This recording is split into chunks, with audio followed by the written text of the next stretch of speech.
hapa Wizara ya Maliasili na Utalii, tukiwa na taasisi zetu za sekta ya utalii. Wapo TTB, wapo Ngorongoro, wapo TANAPA, lakini vile vile zipo kampuni zinazofanya shughuli ya utalii nchini Tanzania. Tumekuja kwenye soko hili la Ulaya kuja kuuza utalii wa vivutio vyetu vya utalii vya Tanzania. Ni fursa nzuri kwa kampuni za utalii na taasisi zetu kuja kukutana na wafanya biashara wakubwa ambao wanafanya biashara ya utalii, lakini vile vile kupata fursa ya kukutana na wateja moja kwa moja ambao wanaweza kuja kutembelea nyumbani Tanzania. Na watu ambao wamepata fursa ya kutembelea banda la ujumla la Tanzania na Zanzibar wamefurahia sana kupata maelezo yanayouza vivutio vyetu vya utalii. Nimejaribu kuzungumza na wachache waliopata fursa ya kutembelea mabanda yetu. Wamefurahi kwamba kwa mwaka huu kulinganisha na miaka mingine, mwaka huu maonyesho haya tumejipanga vizuri zaidi, mabanda yetu yanavutia, lakini hata bidhaa ambazo wanauziwa za utalii kule nyumbani Tanzania wanasema kumekuwa na ubunifu mkubwa. Kwa hiyo matumaini yangu ni kwamba kupitia maonyesho haya basi idadi ya watalii watakaokuja kutembelea Tanzania itaongezeka. Ni imani yetu vile vile kwamba maonyesho haya yatavutia uwekezaji zaidi katika sekta yetu ya utalii. Lakini kama mnavyojua kwamba sekta ya utalii sasa ndio inayoongoza kwenye kuchangia pato kwenye fedha za kigeni.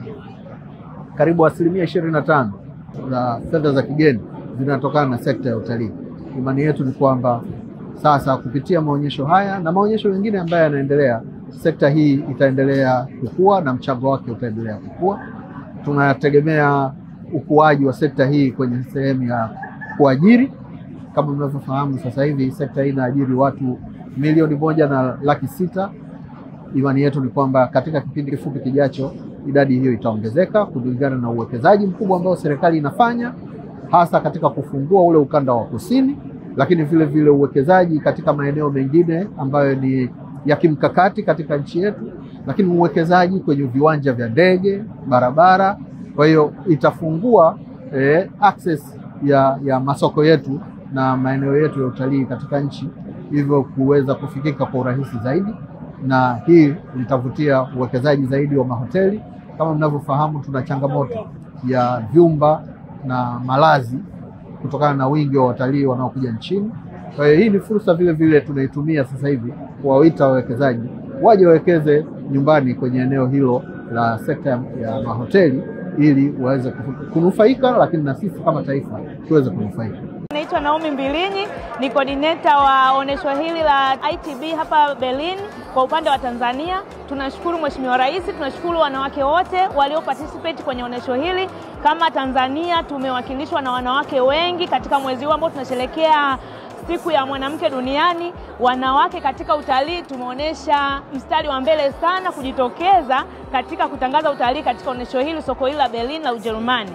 Na sisi tukiwa hapa tuko katika kazi moja tu ya kutangaza nchi yetu, kuangaza vivutio ambavyo tunavyo, shughuli za kiutalii, lakini pia na uwekezaji ambao unapatikana katika nchi yetu ya Tanzania. This time imekuwa nzuri, booth maonyesho yamekuwa perfect, kila kitu tunatarajia biashara kubwa sana. Happy Women Day, tuko hapa na wenzangu, tuko na Mama Zara, mtu wangu kabisa hapa. Mambo ni mazuri kabisa hapa ITB Berlin. Wanawake wote duniani wa Tanzania tuko pamoja na tuko hapa na team Tanzania Unforgettable, TANAPA, Ngorongoro na wengine wote. Tunasema kwamba tuko hapa kupambana na utalii na tunasema tunafuata nyayo za mama yetu Mama Samia Suluhu Hassan. Tunashukuru sana mheshimiwa kwa kutusupport na tunaahidi kuendelea kutangaza nchi yetu zaidi na zaidi na zaidi. Wanawake tunaweza, Tanzania Unforgettable.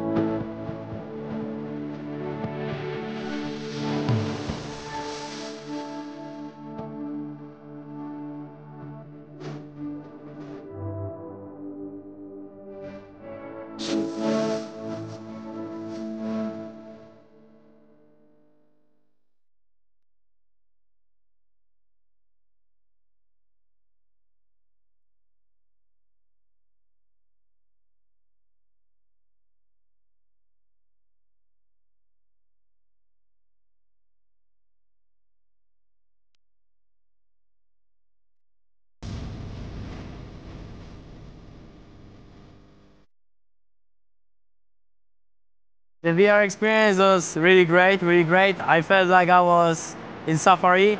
In fact, it was even better because I remember when I was on the real safari, all the animals were hiding. Here I saw everything. I really liked the experience. Like, looked like real life. Really nice, really great.